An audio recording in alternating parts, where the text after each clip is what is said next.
시간에 같이 나눌 말씀은 요한복음 5장 2절에서 9절 말씀을 교독해서 보겠습니다.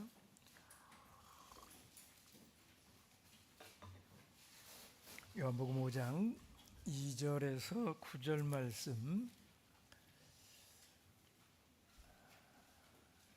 제가 먼저 읽겠습니다. 2절. 예루살렘에 있는 양문 곁에 히브리 말로 베데스다라 하는 못이 있는데 거기 행각 5이 있고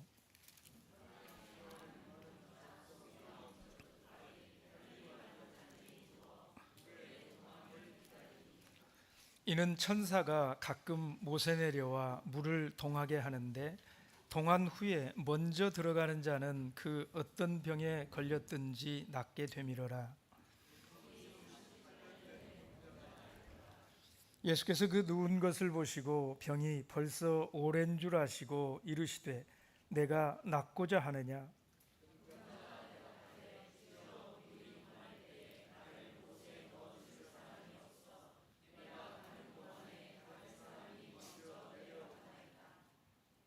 예수께서 가라사대 일어나 내 자리를 들고 걸어가라 하시니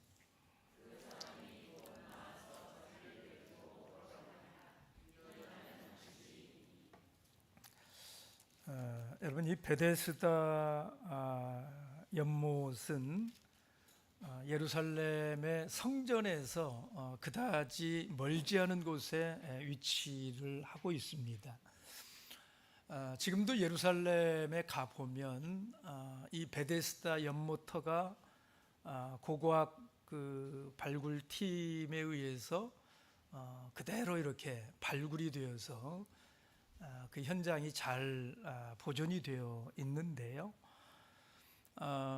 이 연못 근처에는 성전에서 이제 제사를 지낼 때 쓸 양들을 이곳에 끌고 와 가지고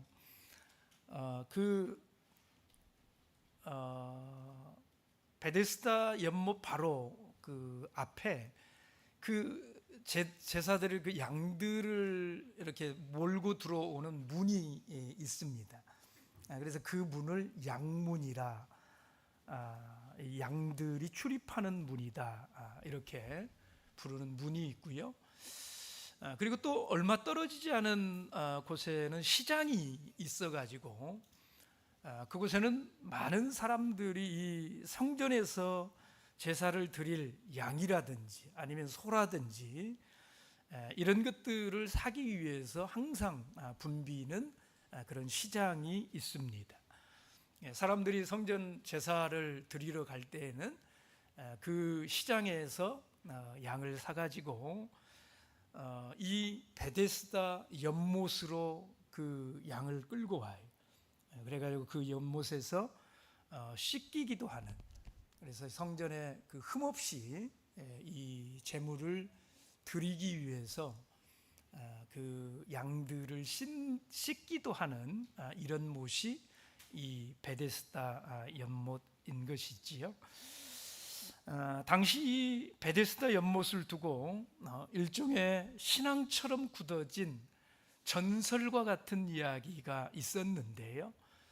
그것이 오늘 본문의 3절, 4절의 말씀인 것입니다.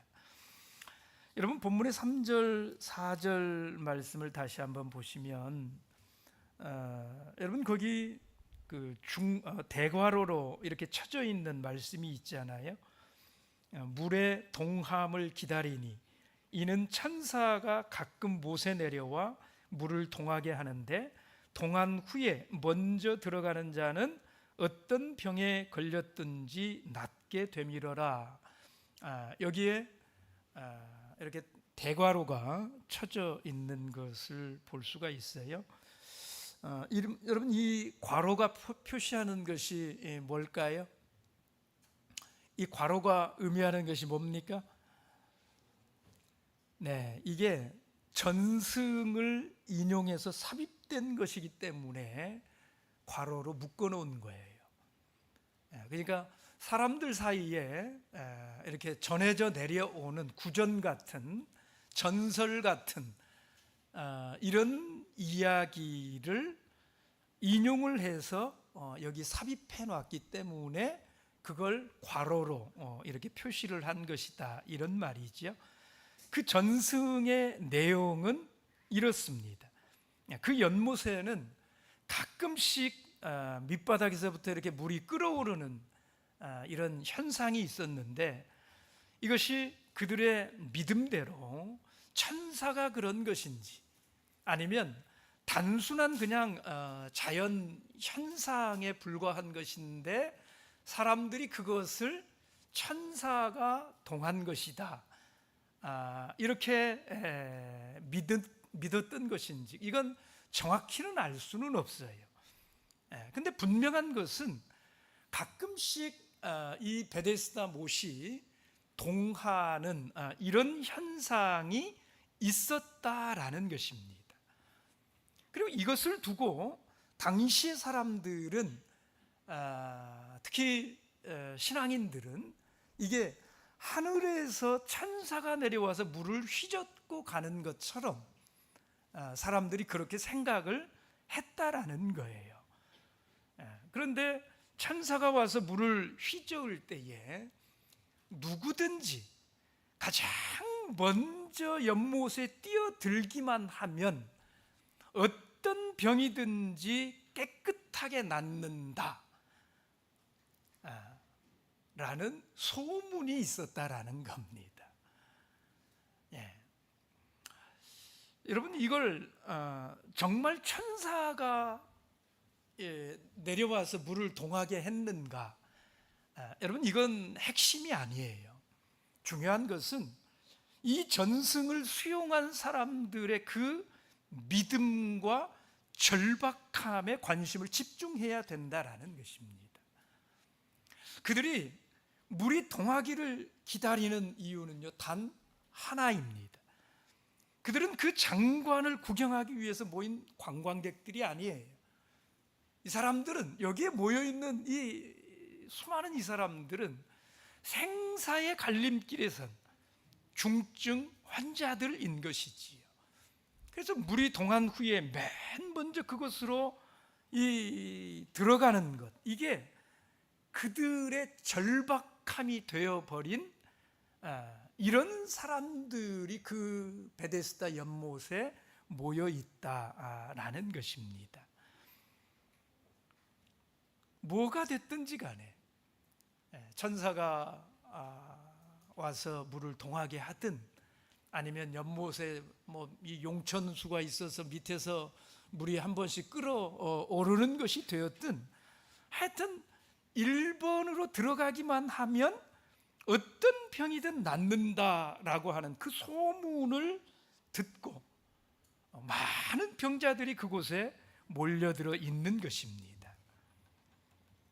거기에 자리를 깔고 그 물이 동하기만을 하염없이 기다리는 거예요. 진짜로 낫는지 안 낫는지 그건 중요한 게 아니에요. 정말 그런 사람이 있었는지 그것도 오늘 성경이 말하려고 하는 것이 아니에요. 사람들이 그런 소망을 가지고 하염없이 기다리고 있었다라는 거예요. 여러분, 이 베데스다라고 하는 이 연못의 이름, 이 베데스다의 이름의 뜻은 본래는 자비의 집이라는 뜻을 가지고 있는 연못이거든요. 그런데 그 베데스다는 이름과는 달리요, 인생 비극의 전시장 같은 이런 곳이 베데스다인 것입니다. 이곳은 건강한 사람들은 잘 가지를 않습니다. 그런데 우리 예수님께서 시간을 내어서 그곳에 가셨다라는 거예요. 여기저기에 자리를 깔고 누워있는 이 병자들의 틈을 비집고 한쪽 모퉁이에 홀로 누워서 하염없이 하늘을 바라보고 있는 어느 남자 곁으로 걸어가셨습니다. 허리를 굽히고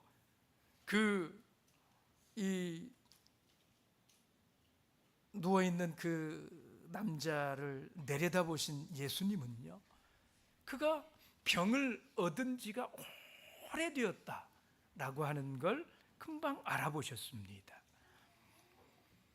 여러분 38년이나 되었다 이렇게 말하잖아요. 38년 된 병자 한번 생각을 해보시기 바랍니다. 여러분 그가 20대 초반에 발병했다고 해도 벌써 회갑을 바라보는 그런 나이가 된 아주 비참한 사람인 것입니다. 여러분 이 비참한 사람을 찾아가신 예수님께서 그에게 물으셨어요. 뭐라고 물으셨습니까? 6절 말씀을 보시면 이렇게 말하지요. 예수께서 그 누운 것을 보시고 병이 벌써 오랜 줄 아시고 이르시되 뭐라고 물으십니까? 네, 내가 낫고자 하느냐 이렇게 물으셨어요. 내가 낫고자 하느냐? 여러분 이 질문이 어때 보이십니까? 어떻게 들리십니까? 이 질문이 어떻습니까? 참 한편 생각하면 정말 적절치 않은 질문이다. 이런 생각 들어가지 않습니까? 여러분 놀리는 것도 아니고요. 대답할 필요도 없는 어리석은 질문으로 들릴 수 있는 정말 황당하기 짝이 없는 여러분 이런 질문이지 않습니까? 사람이 병을 얻으면 낫고 싶지 않은 사람이 천하에 어디가 있겠습니까? 여러분 이 사람이 젊은 나이에 그렇게 되어가지고 얼마나 낫고 싶어 했겠어요.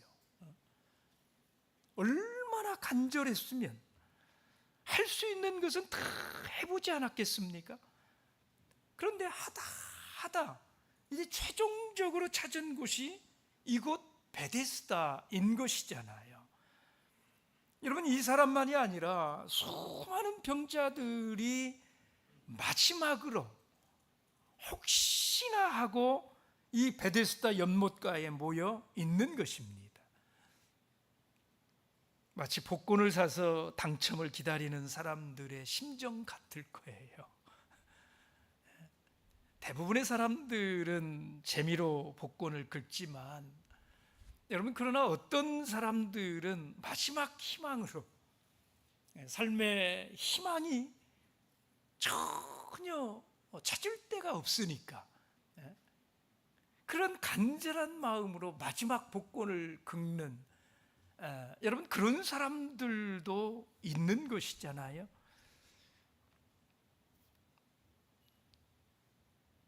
잘못된 줄 알지만 허황된 꿈인 줄 알지만 방법이 없으니까 그거라도 어떻게 일말의 희망을 한번 걸어보는 거잖아요. 여러분 지금 여기에 모여있는 사람들이 다 그런 사람들이 모여있는 거예요. 베데스다 연못가에 모여있는 수많은 병자들도 그런 환상을 꿈을 꾸고 모여 들었을지 모르는 것입니다. 이 사람들이 아마 모르긴 몰라도요 비바람만 몰아쳐도 물이 동한 것으로 착각을 하고요 다 뛰어들지 않았겠습니까? 그렇게 간절한 마음을 가지고 모인 사람들이더라 이 말입니다. 그런데 여기에서도 밀리는 인생이 바로 이 사람이에요. 그곳에서조차도 밀린다 이 말이에요. 여러분 그의 신세 타령을 한번 보십시오. 그가 뭐라고 합니까? 7절에 보시면 이렇게 말하지요. 나를 못에 넣어줄 사람이 없어서 내가 가는 동안에 다른 사람들이 다 먼저 들어가 버린다 이 말이에요. 여러분 마지막으로 찾은 이곳에서도 방법이 없더라 하는 것 아닙니까? 아무도 그를 생각해 주는 사람이 없다라는 것입니다. 여러분 사람이 이 지경 되면 희망을 가지고 산다라고 하는 것이 그렇게 쉽지만은 않은 일인 것입니다. 그런데 그런 사람에게 예수님이 찾아오셔가지고 주님이 그런 사람에게 물으신다라는 게 뭘 묻고 계신다고요? 내가 낫고자 하느냐? 지금 주님이 그에게서 보고 싶은 것이 무엇입니까? 내가 낫고자 하느냐?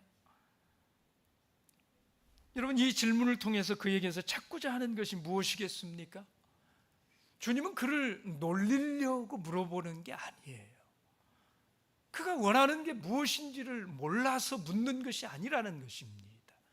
주님은 그에게 이게 있는지 없는지를 보고 싶다라는 거예요.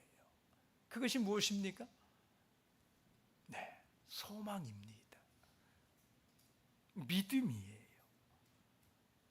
신라 같은 희망이라도 여전히 그 속에 가지고 있는지 우리 주님께서는 그것을 보고 싶은 것이다 하는 거예요.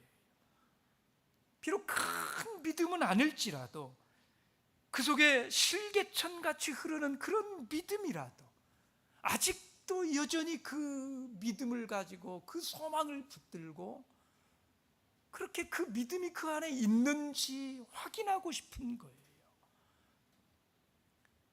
왜 이렇게 주님은 소망을 확인하고 싶어 하시는 걸까요? 왜 우리 주님이 그 속에 소망이 있는지를 보려고 하시는 걸까요? 여러분, 하나님은 은혜 베푸실 때예요. 우리 하나님이 은혜를 주실 때 여러분 누구에게 은혜를 주실까요?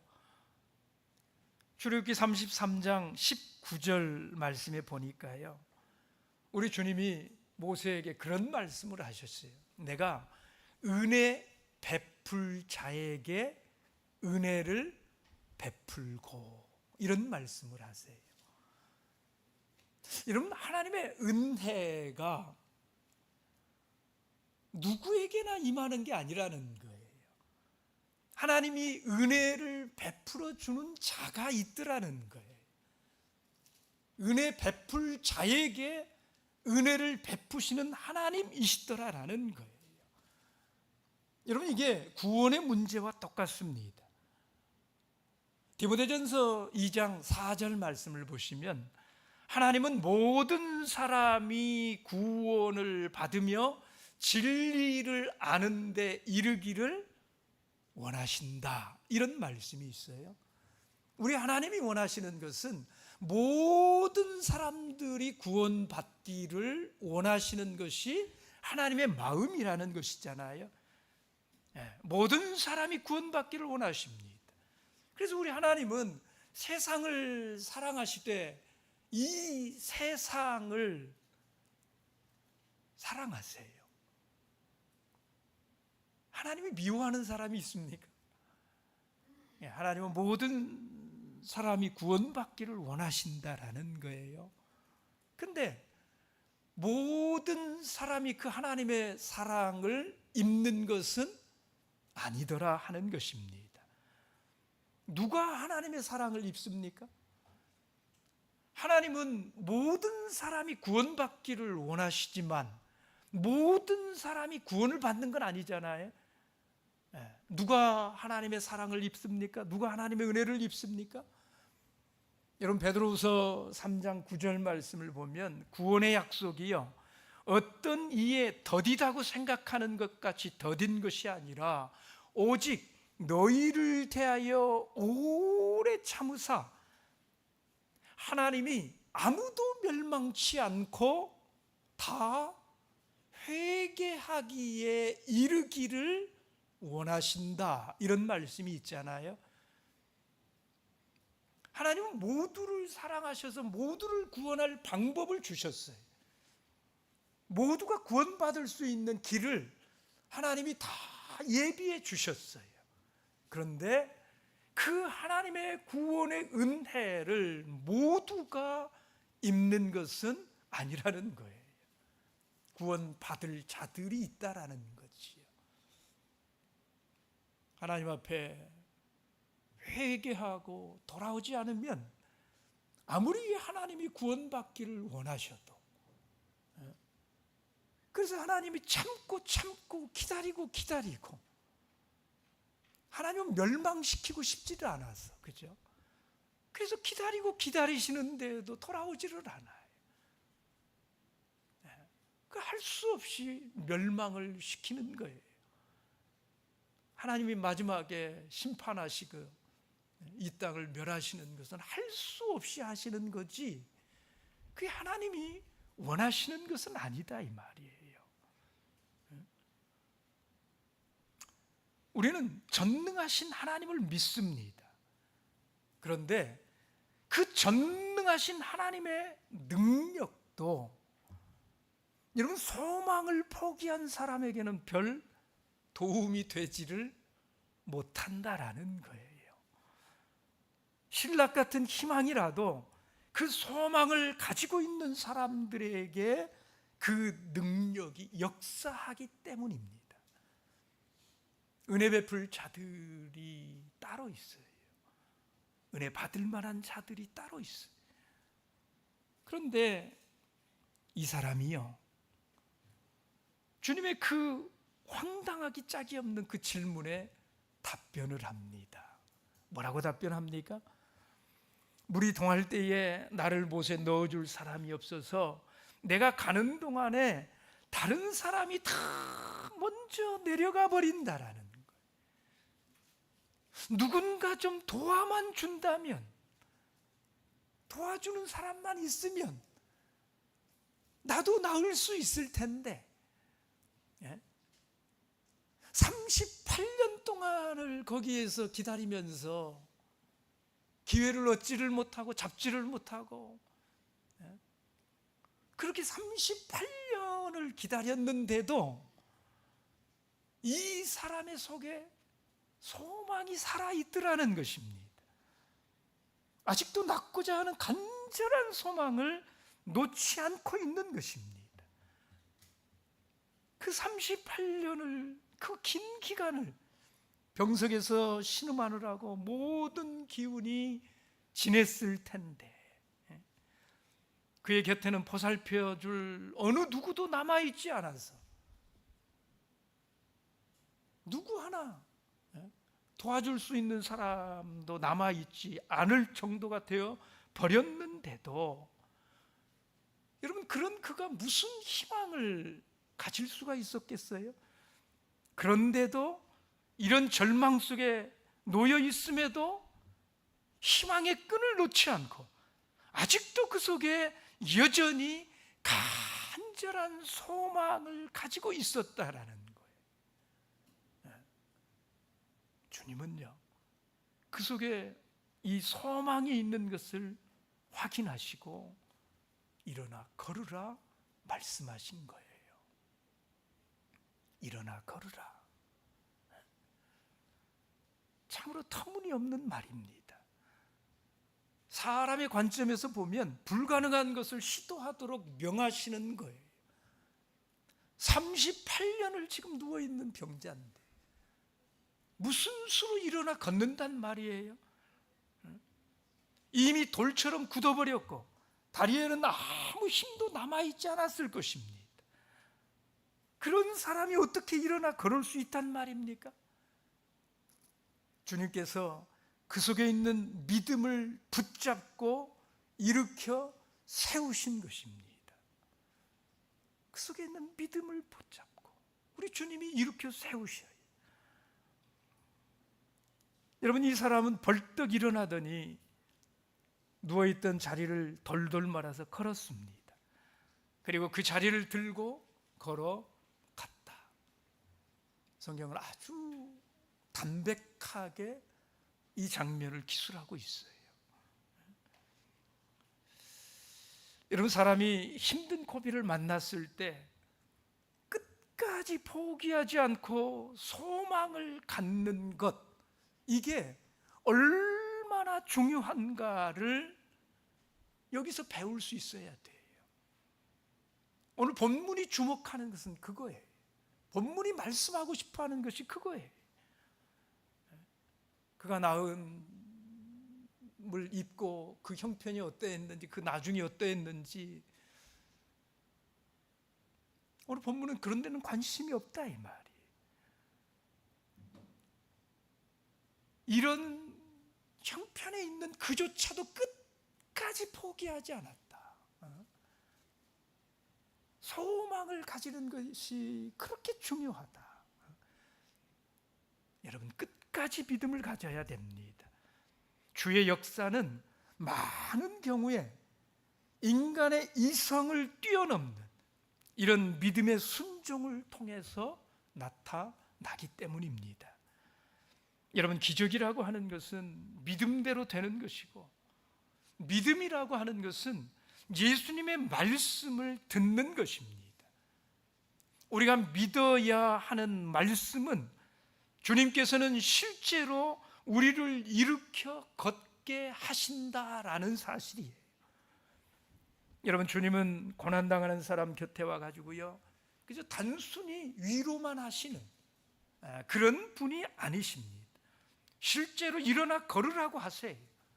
그리고 일어나 걸을 수 있는 그런 힘과 능력을 주시는 분이 우리 주님이시라고 말씀하는 것입니다. 여러분, 우리가 어려움에 빠져 있을 때에 성경을 읽으면 우리를 일어나라고 재촉하시는 이런 주님의 음성을 들을 때가 있습니다. 또한 우리가 주님 앞에 무릎을 꿇고 기도를 하면 우리로 하여금 일어나라고 하시는 그 음성을 들을 때가 있어요. 예수님의 말씀 속에 운행하시는 그 성령의 능력 때문에 우리는 능력을 체험하게 되는 큰 은혜를 맛볼 수가 있는 것입니다. 문제는 믿음입니다. 우리 마음 가운데 믿음이 있느냐라는 거예요. 여러분, 히브리 12장의 말씀을 보십시오. 히브리서 12장 1절 2절 말씀을 같이 봅시다. 히브리 12장 1절 2절 함께 읽습니다. 시작. 이러므로 우리에게 구름같이 둘러싼 허다한 증인들이 있으니 모든 무거운 것과 얽매이기 쉬운 죄를 벗어버리고 인내로서 우리 앞에 당한 경주를 경주하며 믿음의 주요 또 온전케 하시는 이인 예수를 바라보자. 저는 그 앞에 있는 즐거움을 위하여 십자가를 참으사 부끄러움을 개의치 아니하시더니 하나님 보좌 우편에 앉으셨느니라. 12절 13절 읽습니다. 시작. 그러므로 피곤한 손과 연약한 무릎을 일으켜 세우고 너희 발을 위하여 곧은 길을 만들어 저는 다리로 하여금 어그러지지 않고 고침을 받게 하라.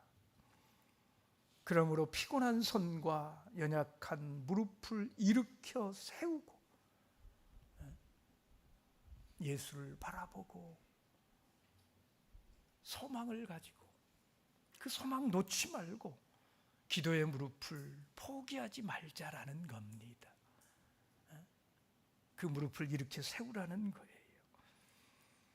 오늘날도 우리가 살아가다 보면은요, 이 본문에 이 38년 된 이 병자와 같이요, 참담한 심정을 맛볼 때가 얼마나 많이 있습니까?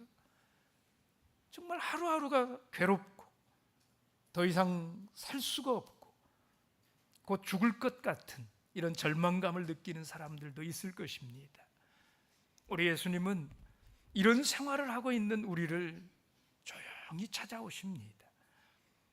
우리가 아무리 어려운 가운데 있어도 내 속에 있는 그 신락 같은 그 믿음을 붙들고 하나님을 의지하고 하나님께 내어 맡기고 나가려고 그럴 때에 오늘 하나님께서는 이 38년 된 병자의 믿음을 보시고 그 믿음을 붙들고 일으켜 세워주신 것처럼 하나님을 향한 그 믿음을 가진 그들의 그 믿음을 붙들어 주시고 일으켜 세워 주시는 것입니다. 저는 오늘 일어나 걸으라 하시는 이 주님의 말씀이요, 오늘 우리 가슴 속에 나팔 소리처럼 그렇게 크게 들려졌으면 좋겠어요. 주님의 말씀이 믿어지고 우리 주님이 믿어지고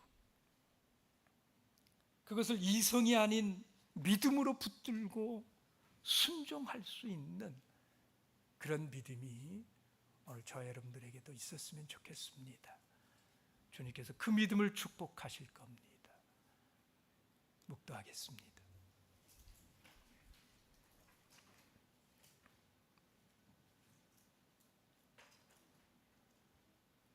할렐루야. 아멘. 찬송 400